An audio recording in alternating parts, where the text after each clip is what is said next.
Fala galera, bem-vindos a mais um Landcast. Hoje eu tô com um gigante aqui, tem mais de 30 anos de... Quanto tempo de varejo, é isso? De varejo. Não tem idade. 30 anos de... Mano, esse cara aqui tem 300 mil cicatrizes aqui, vai dar uma aula pra gente hoje. Hoje eu recebo o Daniel Vidotti, é o CTO da Infracommerce. O Dani passou por GPA, Centauro, Tokstok, até chegar hoje na Infra, né? É isso aí, cara. Que legal, obrigado pela tua presença. Estou Eu muito que feliz aqui. agradeço aí. Convite. Dani, só fala um pouquinho mais próximo disso, a gente levanta. E o Dani vai falar um pouquinho de como ele chegou nessa cadeira executiva com êxito, vai trazer vários insights, né, sobre a área de tecnologia, né, como que ele de fato, por onde ele passou, assim, quais foram os principais aprendizados que ele teve na vida executiva, vida técnica. Eu estava falando com ele nos bastidores e foi dev, né, cara? Comecei a carreira de tech como dev. Como deve, cara. Pô, eu também. É maravilhoso, assim, né? É legal quando a gente tem uma visão técnica, né? Muito boa, Vai cara. pro Muito. negócio, depois, né? Assim, incrível. Bom, e antes da gente começar, Dani, de fato, Sim. me fala um pouquinho de você. Quem que é o Daniel? Né? O que Boa. ele gosta de fazer? De onde ele veio? Tem família, é casado? Fala um pouco de você, cara. Vamos lá, cara. Novamente, obrigado por estar aqui. Quem sou eu? Não dá pra começar a falar de mim sem falar que eu sou do ABC. Vivi ali sou da década de 80, né? Nasci em 80. Vivi ali o boom da metalurgia no ABC, o boom da esquerda ali. Meu avô trabalhou na Chevrolet, meu tio também. Legal. Hoje sou casado, tenho 4 filhos, só homem, 4 moleque, cara. É engraçado, em casa final de semana é bem gostoso, é bastante porrada. Queria uma menina, eu sou um pai frustrado de não ter menina, cara. Meu sonho era ter menina e não tenho. Cara, na minha família a gente tinha aquele conceito, né? Meus avós tinham um conceito que a gente tinha que começar a trabalhar cedo. Então, quando eu falo tenho 30 anos, por quê? Porque eu, desde os meus 12, 13 anos, eu já ia aos sábados, eu já ia nas férias trabalhar em autopeça. Cara, já durante um mês eu fui engraxate na GM, porque tinha que fazer, né? Não porque precisava, mas então, assim, isso me mostrou e me trouxe muito valor ao trabalho. Então, assim, é muito louco isso, né? Porque hoje eu estou de CTO, né, na Infracommerce.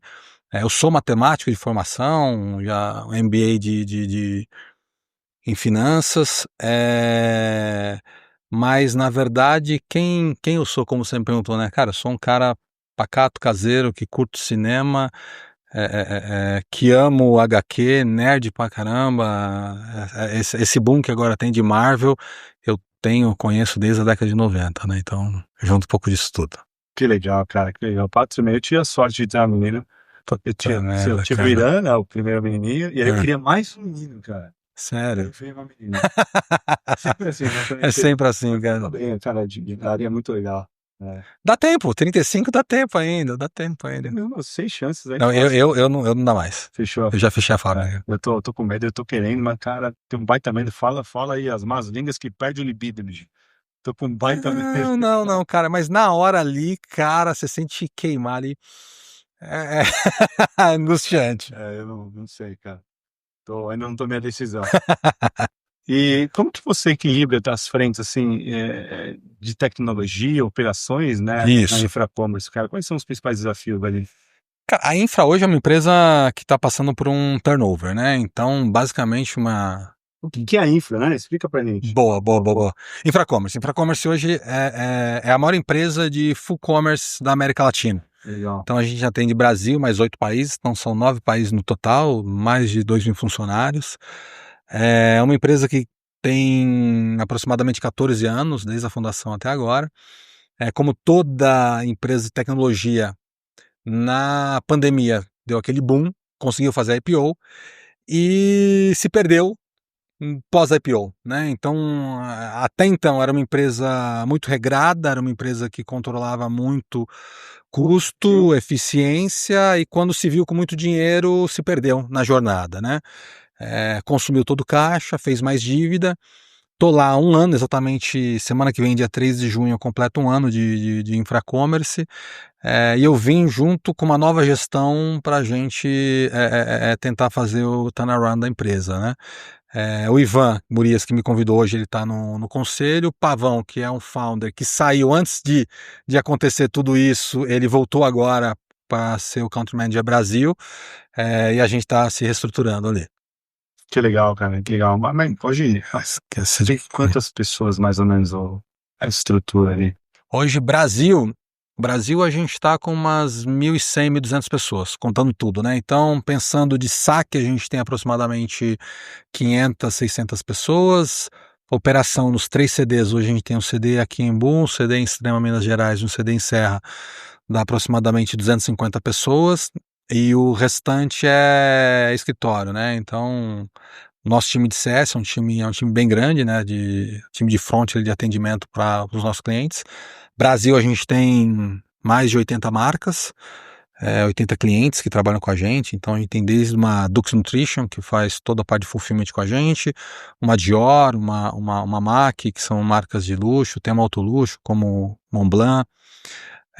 E América Latina a gente tem mais ou menos a mesma estrutura, então são mais 1.000, 1.100 dividido nesses 8 países, fazendo aí muito mais marcas. A gente está falando de algo na casa de 220, 230 marcas. Caramba, grande, cara. Grande. Pô, o que é full commerce, né? Explica pra galera aí, cara. Então vamos lá, normalmente, hoje, né, tá muito mais focado na indústria, que é quem quer começar a vender pela internet. Então, vender pela internet, você tem uma complexidade muito maior do ponto de vista de uma empresa que é a indústria.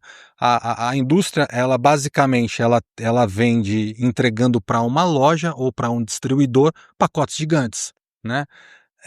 No caso do full commerce, não, você tem que fazer o seu picking no CD diferente, você pega uma peça só, você tem que fazer entrega no last mile na casa do cliente, então é muito diferente. Você tem o site, além do site, você tem que gerir pagamento, você tem o SEO, você tem que subir loja, trocar a versão da plataforma, VTEX, IO, Fast Store. Então, o full commerce é quem quer terceirizar toda a operação de e-commerce para alguém. Então é isso que a gente faz normalmente para a indústria. Literalmente. Se eu tô vendendo um celular aqui, então, eu entrego para Infracommerce, só vendo no e-commerce, vocês fazem toda a parte. Você só me dá o produto, você me entrega o seu produto e a gente faz o resto. Daí tem normalmente, existem dois tipos bem distintos, né, de operação, que é o modelo compra e venda, onde a Infracommerce compra o produto, e daí a nota fiscal sai em nome da Infracommerce, e tem o modelo filial, onde você abre uma filial dentro do nosso CD. Daí vai de negociação, o que você prefere, mas são os dois grandes modelos que existem. Ah, legal. E como são dados públicos, né? A metodologia de cobrança, vocês ganham um FII em cima da venda? Como que é a Cara, negociação? 90%, todo full commerce é um FII, né? Perfeito. Então, e daí entra um pouco de cada serviço adicional que cada cliente quer ter. Quando você entra numa marca de alto luxo, você tem uma complexidade dentro do CD e dentro de transportes muito maior. Tipo, tem marcas ali que eu tenho que colocar etiqueta que vai dentro da caixa, alinhado, né, na mesma altura que está do lado de fora. Então, isso aumenta muito o custo, então você vai para um ticket, né, para um take rate maior. Tem marcas que querem apenas eficiência no limite. Daí você reduz o take rate porque você vai ter menos serviço.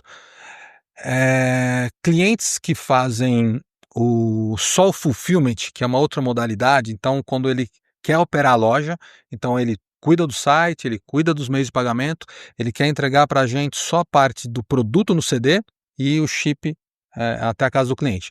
Nesse caso, a cobrança é um pouco diferente, porque daí você cobra a área, como você não tem a venda, você faz menos ações ali, então você cobra a área onde fica ocupada, quanto que ele está usando do teu armazém, mais uma taxa por pedido. Então, o fulfillment deixo lá no distribuidor, no CD, desculpa, Isso, e do CD vocês entregam. exato. Entendi. Exato.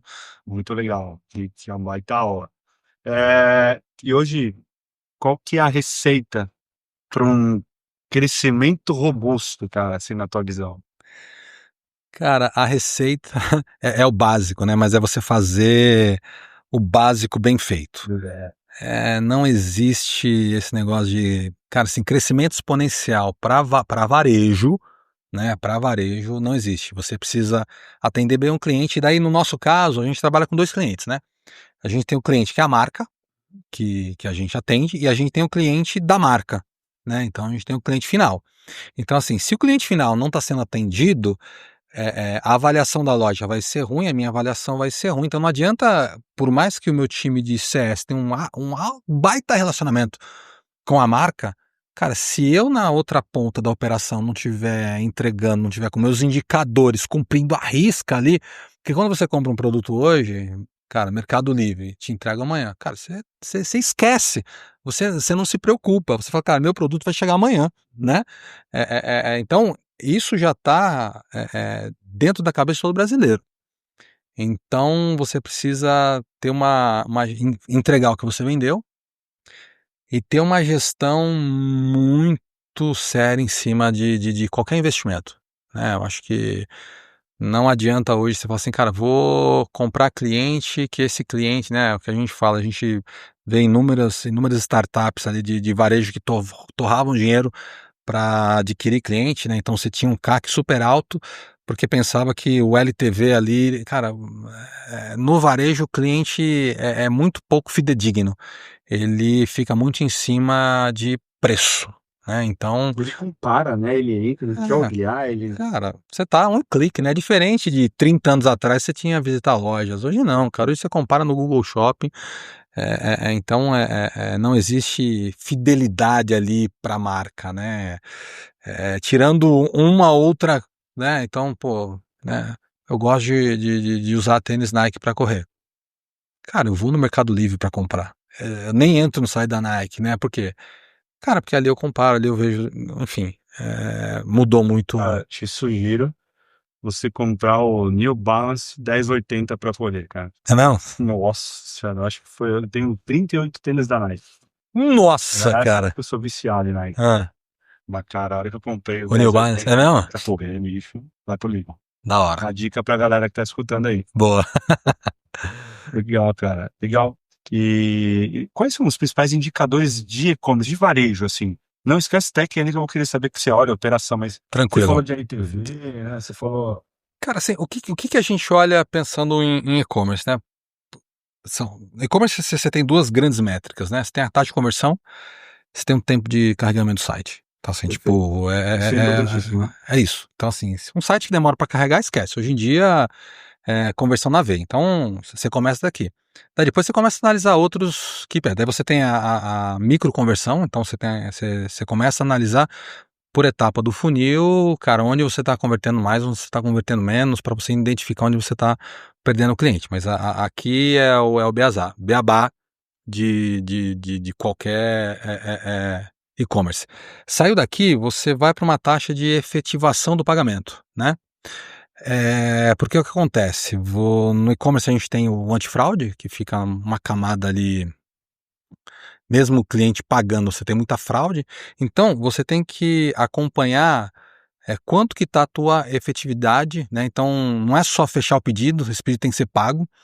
Cartão de crédito normalmente gira entre 98, 97 a 99%, mas aí você tinha boleto que era 50% de aprovação, 40% de aprovação.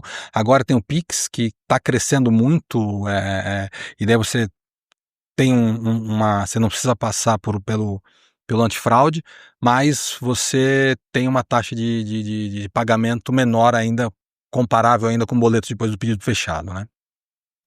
Tem o Bolepix agora, não tem?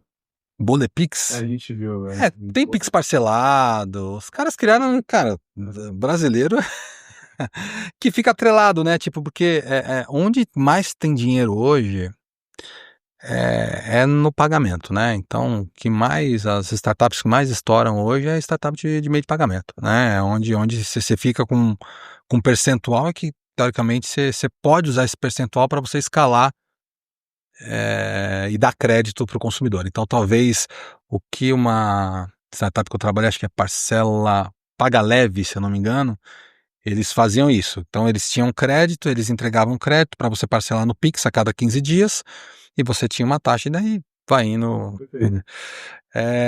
Quando você sai do front, você desce, basicamente o principal KPI é o OTD, né, que é on time delivery, então assim, é o tempo que daí eu tenho das etapas, né, então o pedido foi fechado na plataforma, foi efetivado, ele tem que cair no meu RP, do RP ele vai para o WMS, eu preciso separar esse pedido aqui, e eu acompanho isso aqui dentro, separei, eu tenho que botar esse pedido no caminhão e ele levar, então você tem o OTD do cliente, você tem o OTD interno, do time de logística, do time de transportes, então isso aqui quando a gente olha pensando no pedido sem olhar time, né? Quando eu desço para time, cara, eu olho a produtividade do meu CD. Então, quantas peças por homem eu estou fazendo nesse mês? E daí, no nosso caso, né, quando você pensa numa Centauro, quando você pensa numa Tokstok, que é meus últimos, os mais recentes, meus últimos 13 anos aí mais recente, Tokstok pedido grande. Então você tem cara, é móvel, né? É um mundo. Centauro é tênis, é t-shirt, é outro mundo. Então, você tem ali... No nosso caso, dentro dos CDs, a gente tem 50 marcas. Cara, você tem que criar pool de lojas, ali pool de marcas, e mais ou menos cada marca você trabalha com uma produtividade diferente.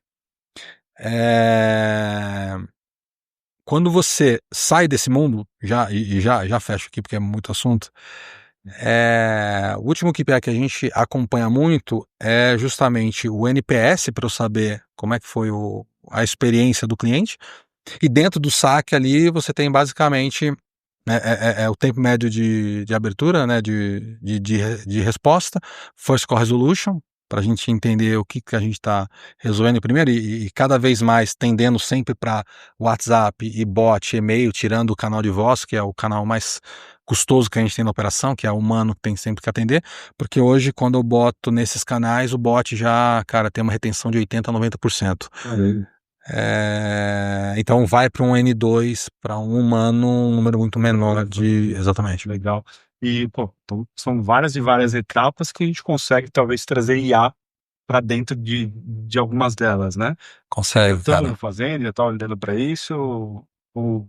Sim. Então, assim, a parte de IA mais simples é justamente onde entra um atendimento via bot, Perfeito. né? Isso tem inúmeras empresas que fazem, a gente hoje fechou uma POC muito boa com a UN, é uma empresa nordestina, cara, Legal. muito, muito bacana. Leandro, um abraço.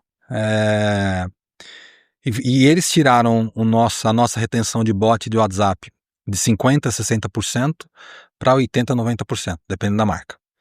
Eles foram comprados pelas VTEX, eles estão com umas APIs diretas, enfim, mas eles têm uma IA muito forte por trás. Legal. O desafio que a gente agora começa a olhar outras coisas, então a gente tem um software interno que a gente olha a previsão de demanda, porque assim, no nosso negócio, qual é o maior custo que tem um full commerce, né? Então basicamente área de armazenagem e HC, homem que faz o picking ali, picking, faturamento, separação, enfim. Então, não. É horário estendido, né? Então é das 6 às 10, dois turnos ali. Não compensa operar madrugada, cara, só BF. BF a gente opera 3, 4 dias ali, mas muito em função de alguns clientes que não querem expandir o tempo de entrega para o cliente, não querem aumentar, né? Então a gente tem essa ali, mas é complexo a operação 24. Então nesse caso, eu preciso fazer o push do que o cliente vai mandar para o meu CD, do que vai vender. E eu preciso falar para ele o que está faltando, né? Principalmente quando tem quebra de grade, você está com uma PDP, que você tem grade cheia, cara, você tem a conversão X. Quando você começa a quebrar a grade, a conversão cai drasticamente. Normalmente você fica com as pontas e o meio ali, o miolo da PDP, ela continua. PDP, página de detalhe de produto, né, no site. Então aqui a gente usa IA para a gente prever o que eu vendi olhando os últimos 90 dias, o que eu tenho em estoque ainda, baseado sem mudar preço, olhando para uma elasticidade de preço que eu posso ter, quanto que eu vou continuar vendendo com a promoção que eu tenho. Porque, por exemplo, um sofá, cara, ele não é elástico. Você não troca sofá por impulso. Isso a gente já fez inúmeros testes. Agora, cara, um tênis, um relógio, cara, isso você compra por impulso. E daí qualquer variação de pricing... Comprou dois hoje. Comprou dois. Qualquer variação de price você compra. Comprou um papel Felipe ali, cara. É mesmo? Tá louco, cara. Olha lá. Você é louco, cara. Eu tô no Apple Watch desde sempre. Então isso é o que já tem muita gente fazendo também. Para mim, qual o desafio agora? Que é onde eu estou trabalhando, que é onde a gente, né, como empresa está trabalhando, é onde dá um pouco mais de trabalho. É você entrar no que é repetitivo dentro das áreas, mas que ainda não é tão escalável como a área de tecnologia. Porque a gente que é de tech, a gente quer fazer produto e, óbvio, a gente quer ganhar dinheiro na escala, precisa ser algo escalável, fácil. Agora, quando você entra, cara, dentro, por exemplo, de uma área de transportes, que eu tenho uma torre de controle, que eu tenho uma pessoa que coordena mais 5 que cuida de luxo, alto luxo, daqueles pedidos que podem dar problema ou não podem, que elas estão falando com outras 18, 19 marcas, que cada marca você vai ter 3, 4 interlocutores, você começa a entrar numa dificuldade um pouco maior. Mas, cara, a gente pensando com tech, a gente pensando que a gente, de fato, a gente pensando em colocar no workflow de atendimento, onde eu posso colocar o humano só para provar. Então eu deixo no workflow vários agentes de IA ali, cara, bate esses pedidos que estão caindo, vê se eles vão atrasar, se não vão. Se não forem, eu tenho que falar com quem da marca tal, eu tenho que cobrar qual transportador, eu tenho que. Então, assim, aí eu acho que é onde a IA vai conseguir começar a otimizar muito o trabalho humano, e quem faz muita coisa repetitiva, que é no caso muito brasileiro, a nossa grande maioria, é onde eu vejo que a gente pode ter problema social. Eu sou um dos caras, cavaleiros do apocalipse, assim, cara. Eu acho que quando os empresários aprenderem de fato onde dá para aplicar e aplicarem, não só, tá, previsão de demanda, cara, isso é básico, dava pra fazer com estatística há 10 anos atrás.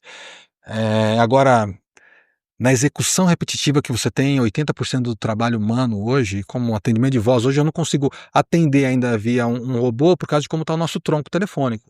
Quando isso mudar, cara, não precisa ter mais nenhum humano atendendo, uma IA consegue interagir e falar, assim, entendeu? Então, assim, cara, o que que você tem hoje no sax, né, na Atento da vida é o quê? É humano, você mata 80% daquelas pessoas, você vai ter só N2, N3. Essas pessoas vão fazer o quê? Né? Então assim, aqui é o exemplo clássico, né? Mas eu acho que, mas tirando isso, né? Então quando você entra dentro das empresas, tem muita tarefa repetitiva,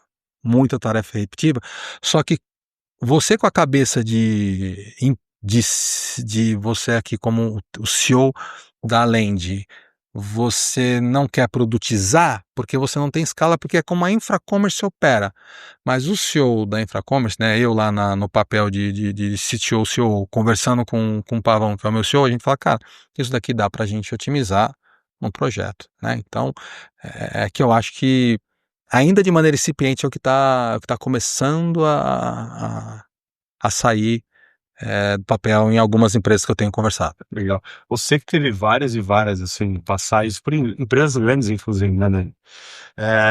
Quais foram, assim, os maiores aprendizados, e desafios que você teve? Assim, que você fala, cara, eu tenho orgulho de ter feito isso daqui com o meu time, deu certo, eu aprendi isso.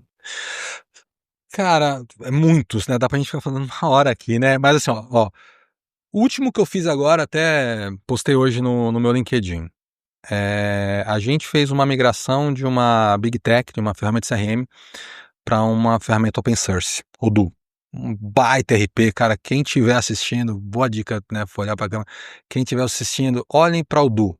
Cara, open source, uma empresa europeia que stack aberta, cara, assim, fantástico. Odoo é uma stack que você tem um RP, você tem WMS, você tem TMS, você tem CRM, você tem uma plataforma de e-commerce, você tem, cara, todos os módulos de uma empresa. Por ser open source aberta, você paga, se você quiser ter um suporte para dúvida, você paga um valor, cara, baixíssimo, né? Então é 5% do que eu pagava para Salesforce, né? Então, e cara, assim, fantástico. Assim, a gente Porque é EDO? ODOO, Ah, Odoo. legal. Vocês estão usando aqui? Cara, Puta, irado. Parabéns, cara. Parabéns. Tem poucos usando, mas você vê que a comunidade brasileira aqui. Porque assim, a redução na veia, cara, assim, essas big techs, cara, não tem porque ela me cobrar. Cara, 8 milhões de redução no ano. Sem noção. Baita 8 assim, milhões, cara. baita assim. Pelo amor de Deus, cara. Porque daí você tem que ter a Salesforce, daí ninguém sabe operar, daí você tem que Isso. contratar alguém que paga uma. Cara, assim, você fala, bicho, não tem. Então, esse acho que assim. Eu sou um cara, né? Por ter nascido dev, eu sou um cara hands-on. Eu gosto de fazer. Eu, eu gosto, isso, cara, trazer pra dentro de casa. Só que não dá pra você fazer tudo, né? Porque senão fica muito custoso. Então, cara, vamos fazer o que faz sentido. Vamos trazer. Então, esse foi um baita projeto. Acho que redução de custo, ter agilidade para subidas, fica na nossa mão. Me deu um baita prazer. Na Centauro, cara, assim, eu fiquei 9 anos lá. Um negócio que foi muito bacana lá foi a mudança de mindset do time de tecnologia que existia. Porque o que acontece? Há 15, 20 anos atrás, acho que você vai lembrar, você não lembra se é novo, o grande mote das empresas de varejo, e eu só vou falar de varejo porque minha vida é varejo, gente, né? Então, assim, o grande mote era, galera de loja física tem que separar o e-commerce, cria uma outra estrutura, para o e-commerce crescer e depois pensa em juntar. Só quem não fez isso aqui no Brasil foi o Magazine Luiza, né? Muito por causa da cabeça do Fred ali, um cara visionário para a época. E quando eu entro então na Centauro, eu entro para dividir a área de TI. Tecnologia dentro do digital, eu brinco que é o vendedor abrindo a loja. Porque ninguém compra no e-commerce se o site estiver fora. Então, a galera de tech, e hoje acho que isso já proliferou na cabeça de todo mundo que é tecnologia. Mas lá atrás, cara, 20, 30 anos, você tinha uma área de tecnologia nas empresas, pelo amor de Deus, assim, tipo, você tem lá o IBM, não sei das quantas, Power 7, nossa, para entrar no data center, para ter acesso de admin, para você dar um LS no servidor, meu Deus do céu, você tem que ser Deus, blá, blá, blá. Então, tudo moroso, tudo era germude. Não que você não tem que ter processo, eu cobro no meu time que você tem que ter processo, mas assim, você tem que ter agilidade, você tem que, cara, pensar no cliente. Então, quando eu entro lá, a gente fica de 2011 até 2015 olhando só digital. Meu foco era digital, então, cara, migrando plataforma e tudo mais. Em 16, na crise Dilma, me dão a oportunidade de eu assumir também a loja física. Então, eu era o CTO, aí eu viro o CIO, então a gente junta as duas cadeiras numa só. E o que eu fiz, falei, galera, primeiro, tipo, todo mundo reclamava, sistema legado, era um sistema feito em 4GL, com banco Informix. Primeiro tinha aquela reclamação, né? Putz, não dá nada. Eu falei, gente, primeiro é dev, eu consigo fazer tudo, é só uma linguagem diferente, cara. Tanto que a gente fez até o Informix falar com o site usando biblioteca em C++. Então, só que mudar o mindset da galera de tech. Eu falei, cara, assim, se a loja, parecia que a loja ela não era um cliente, era um fornecedor de tecnologia. Os caras tinham que pedir, pelo amor de Deus, para atender o chamado. Os caras tinham chamado para falar com o dev. Você ligava no ramal do dev e não caía. Passava pelo time ali de N1. Era absurdo. Então, assim, mudar a cultura da Centauro, presencial, 100% presencial, 100%. Não existia essa vida que a gente tem hoje, cara. Quando eu saí de lá em 2018, 2019, a gente estava começando a fazer um 4x1, 3x2 com o time de dev, né? A gente começava a fazer isso. Mas a pandemia acelerou 100%, né? Mas então, assim, 2 cases para mim muito, muito fantásticos. Um que eu acabei de fazer, que foi migrar pensando em redução de custo, pensando no momento Brasil. E outro, a mudança cultural que a gente teve, tanto que a área de tecnologia foi eleita a melhor área do ano de 2017, porque, cara, assim, a gente transformou, e não só eu, né, o time veio junto, né, o time que estava junto entendeu o recado, foi muito legal, reduzindo custo, internalizando, tinha um monte de coisa fora, a gente trouxe tudo para dentro, então, 2 cases irados que eu gosto de colocar no currículo. Que legal, cara. Que legal. Cara, eu vou falar um pouquinho para você, né, da Vende. Se você tem algum pain point dentro de casa, se você tem uma empresa de body shop, alocação, a gente consegue ser mais efetivo. Você, sei lá, paga R$ 130, R$ 150 a hora do dev, do arquiteto, do PO, whatever.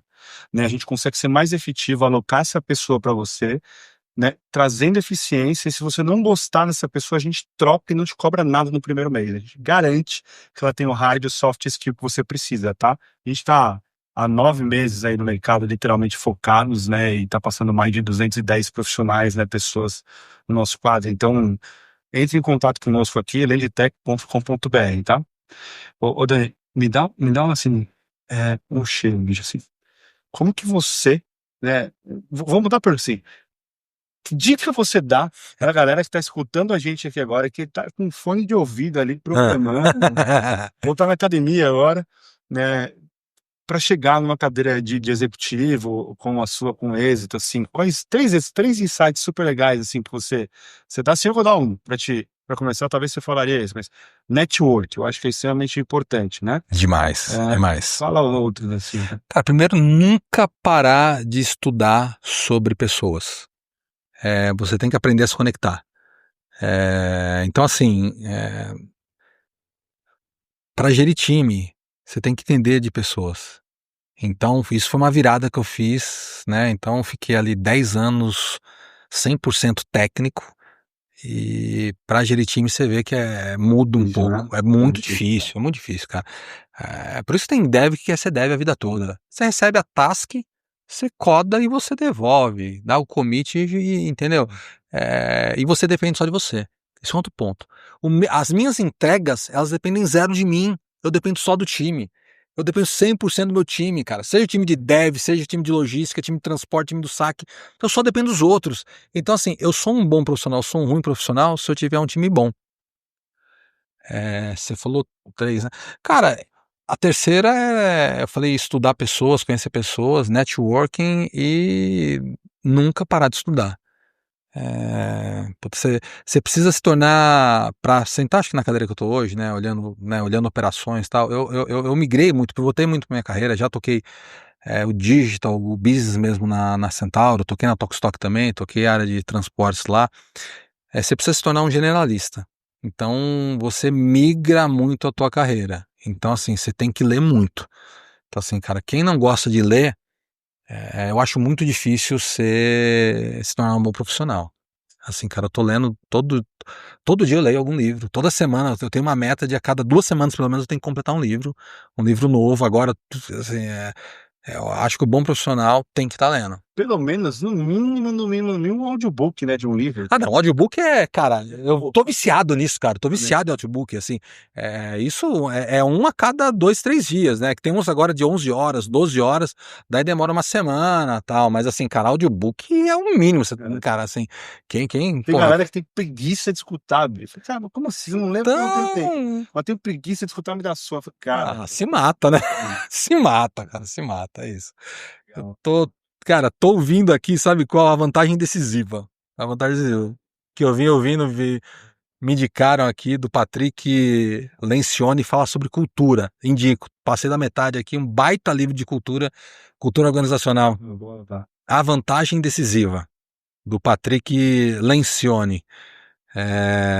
Muito bom, muito bom. Falando sobre que você tem que ter conflito nas equipes, você não pode fugir do conflito, você tem que ter. As equipes só crescem quando se coloca as diferenças de lado. Então, assim, isso é tudo que eu acredito. Então, eu falei, cara, realmente a gente está no caminho certo, né? Qual que é o papel de um CIO, CTO, né, numa transformação digital, assim? Cara, eu vou falar que ele é das principais figuras, né? Então, acho que eu vivi muito isso lá na Centauro e na própria Tokstok.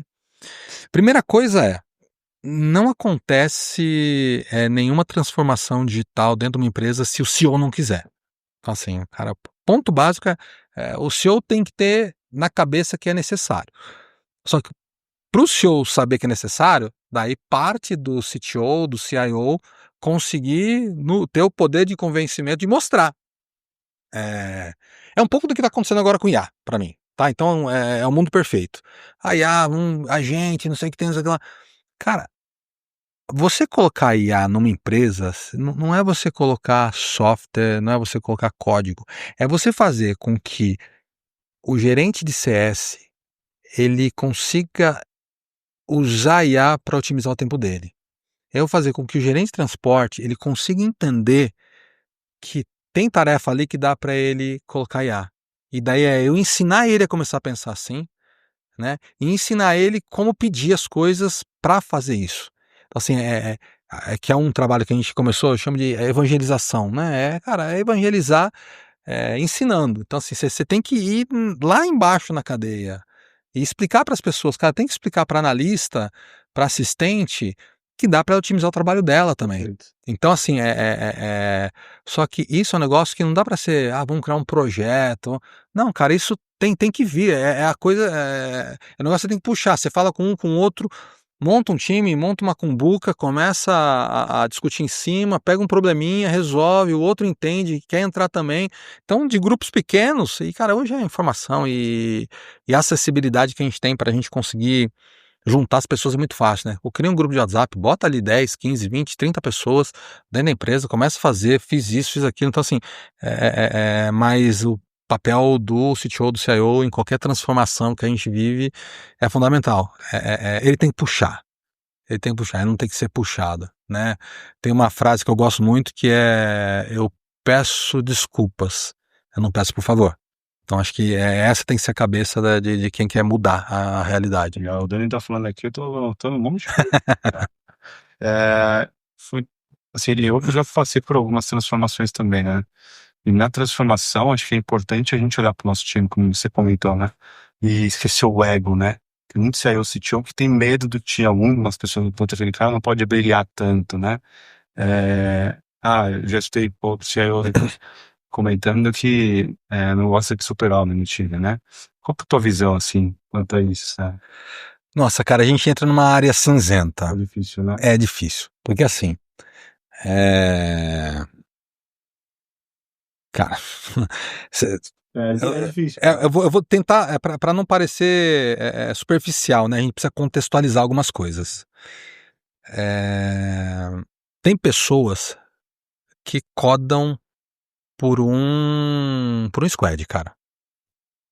Não é que é super-herói, é que o cara é muito bom, para não falar outro palavrão, né? O livro da Netflix, não sei se você já leu A Regra Não Ter Regras. Cara, Eu não li esse- livro de cabeceira, já li 2 vezes, já ouvi uma, é fantástico. Ele fala muito isso, né? Pagar muito, e ele fala ali, um dev bom, ele não vale por 10, ele vale por 100.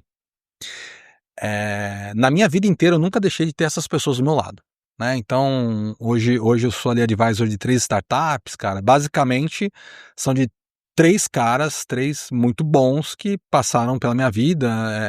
E eu falei, cara, eu quero continuar com eles de alguma forma.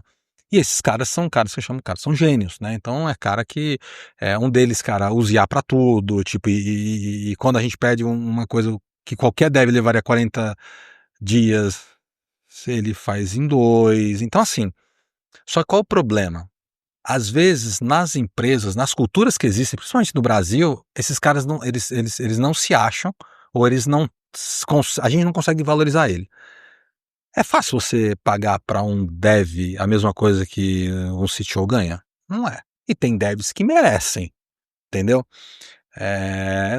Mas por quê? Por causa da nossa cultura, cara. Para mim é muito a cultura brasileira hoje, que é o lance de, cara, é hierárquico 100%, você tem que ter o chefe, embaixo do chefe você tem que ter um spam X.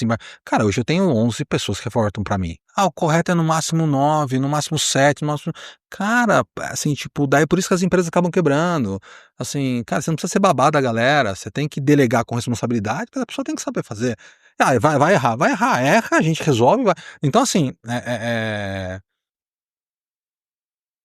super-herói no time, cara, por que não? Como tá a empresa?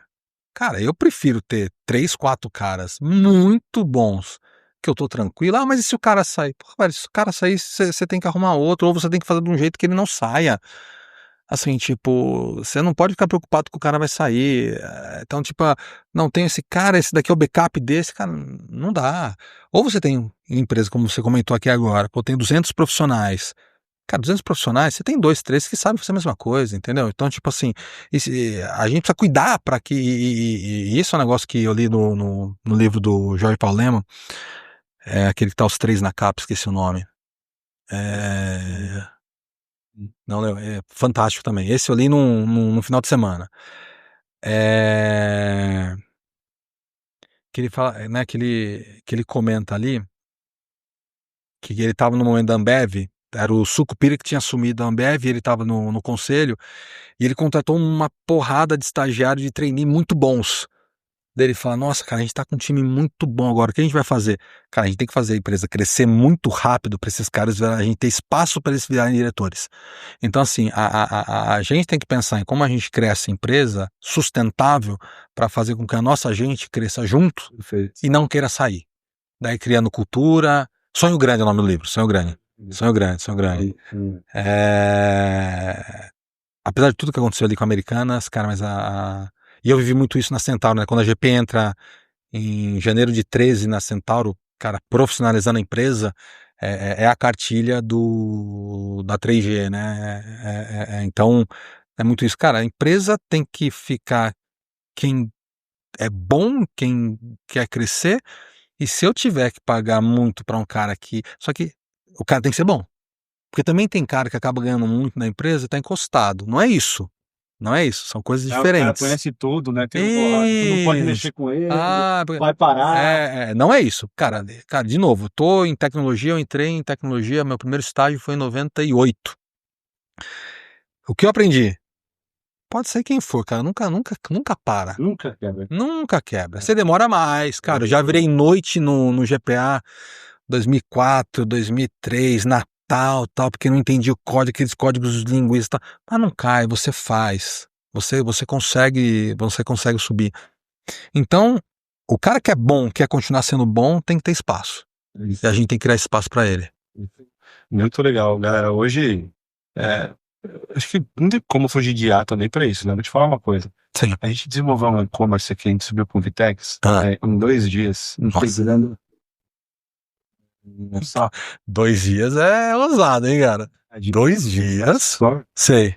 E, enfim, tá pronto ali o front-end, né? Foi basicamente editar as cores, enfim, etc. A gente criou um framework em cima do Fast Stock. Tá. Ficou bem legal. E para uma brand gigante que tá entrando aí agora, né?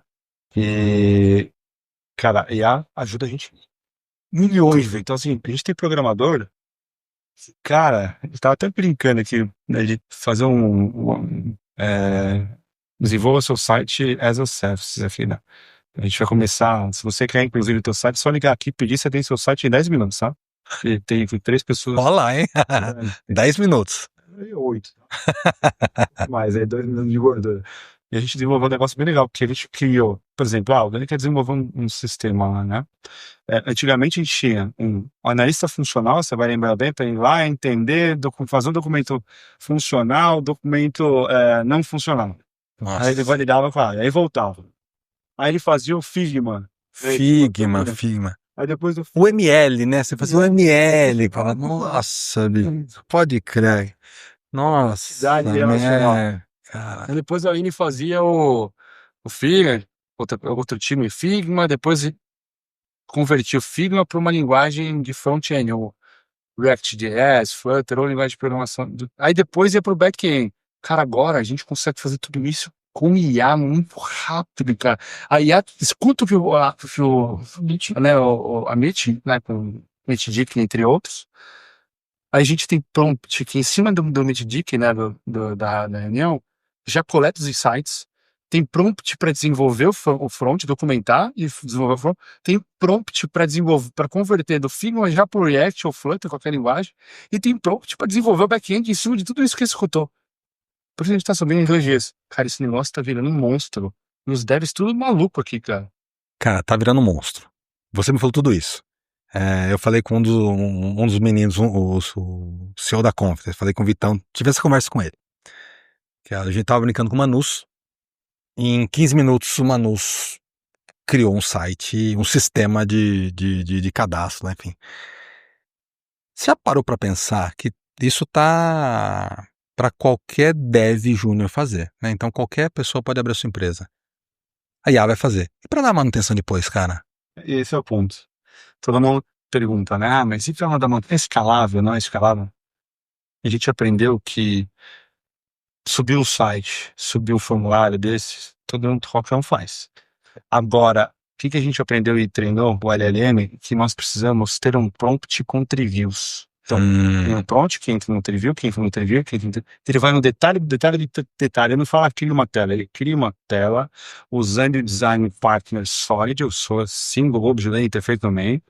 Se é orientado a objeto, em C Sharp, que tem entidade relacional, que faça herança. Então você vai no review, aí sim, aí ele cospe um modelo. Porque você sabe fazer isso, porque você tem um arquiteto, você tem um cara sênior aqui. Cara, o que vai acontecer de vir demanda para você daqui a 6 meses, 1 ano? Cara, subir esse site aqui, subir esse e-commerce e travou. Ah, com quem você fez? Não, eu fiz com... Cara, assim, eu acho que a manutenção vai ser um negócio... Se fizer errado, vai... Exatamente, exatamente. E a galera tá achando que... Não. Mas o dev bom, ele otimiza o trampo dele em 30, 40, 50% com Copilot da vida, com tudo. Cara, eu vou te fazer uma pergunta, né? Você falou do analista funcional. Tem algumas posições que eu nunca gostei muito, né? Então aqui eu vou ser polêmico, já que vou jogar uma polêmica aqui, né? Pra depois a galera ver o que a galera fala. Aquele boom de Scrum Master, cara, que desculpa assim, eu nunca entendi a figura do Scrum Master, não sei se já foi. Depois veio a modinha, né, da galera de produto, daí criou-se o PO, que não é nem um cargo, é uma função, mas aí você tinha um APM, você tinha um PO, você tinha um PM, você tinha um GPM. Com a crise, cara, tem caras super experientes que perderam o emprego e tudo mais. Você acha que, e na minha época, né, quando eu comecei a codar lá 98, 99, no Delphi, VB5, VB6, eu fazia o requisito, eu escrevia o escopo, eu codava, eu era o QA, eu testava, validava, eu subi em prod, né, comecei numa empresa de telecom, no boom da telecom, fui pro GPA em 2001, 2002. E no GPA também eu fazia tudo, só subir pra prod, a gente tinha, na época, um time que fazia, nem era DevOps na época, enfim. Mas então assim, no começo, você fazia tudo. Depois, cara, você teve uma cacetada, granulou. Você acha que vai voltar para ser uma figura central? Não, acho que é bem difícil, né? Acho que vai reduzir, trazer eficiência, porque, né, o Brasil pede eficiência, as empresas pedem eficiência, mas a IA vai trazer de fato ali celeridade, né, nesses papéis. Então, um funcional não vai mais precisar de um funcional agora, né? Uma vez que a IA consegue documentar, muito bem documentado. Talvez você não vai precisar de 10 no time, você vai ter Exato, Então a gente vai ter uma eficiência em cima de tudo isso, já está acontecendo, tá? Óbvio que há uma massa cinzenta ainda de como tudo isso vai ficar, né? Você sabe disso. Mas, de fato, a eficiência vai trazer, não para um homem, né? Tá. A gente sabe, nossa, a gente sabe que dá pra fazer, né? Mas não na quantidade que era. Por exemplo, eu liderei um gigante do varejo, eu tinha gerente de arquitetura, gerente de engenharia, gerente de qualidade, gerente de dados, gerente de governança de dados, gerente de suporte fields 710, né? Já tinha 12 gerentes, cara. Não precisa de tudo isso. Né? Então, eu acho que dá para dar uma bela enxugada e manter qualidade, né? Sim. É o principal. Boa, muito bom. Galera, hoje eu conversei com o Daniel, um baita cara. Tem alguma dica, né, para dar para aquela câmera ali pra galera, pra gente finalizar? Por mais de 45 minutos aqui contigo, cara. Cara, dica que eu falo para todo mundo. Eu tenho 2 sobrinhos que começaram a trabalhar agora em fevereiro. Fizeram técnico, eles vieram me perguntar dicas de carreira. Eu acho que a primeira coisa é resiliência. Seja resiliente, cara. Assim, tipo, você tem que ser resiliente para você conseguir crescer. E segundo, procure entrar em empresas onde você consiga ter match na cultura. Para mim são assim, para você dormir bem, sabe? O domingo, cara, eu já vivi a época da minha vida que o domingo era o pior dia da semana, porque eu sabia que ia vir a segunda-feira e ia ter que encarar um monte de reuniões. Então acho que resiliência e você encontrar, vou ficar desempregado. Cara, às vezes você ficar 1 mês desempregado, 2 meses, mas você entrar num lugar que, putz, você curte trabalhar com as pessoas, com o jeito da empresa, é muito melhor do que você passar o domingo mal quando aparece a música do Fantástico. Você acorda com vontade de querer trabalhar, não É dorme isso, com vontade cara. de amanhã eu vou trabalhar, amanhã eu vou fazer. Cara, a gente trabalha mais de 70% da nossa vida é trabalhando, cara. A gente tem que curtir muito isso, tem que ter muito tesão pra fazer isso, sabe? Não pode ser, pô, eu vou trabalhar. Não, cara, eu vou trabalhar, cara. Que gostoso que é trabalhar. Botar energia É isso, cara. É isso. Dar match acho que é extremamente importante, né? Exato. Legal. Galera, se inscrevam no canal, porque direto a gente está trazendo grandes executivos de mercado com uma bagagem gigantesca, né? Assim como a Daniela trouxe pra gente aqui. Então, é legal porque o algoritmo do YouTube entende que outras pessoas com teu perfil, próximos de, né? E ele sugere para essas pessoas aí o canal, tá? Então, se inscrevam, compartilhem aí, tá bom? Um abraço. Valeu.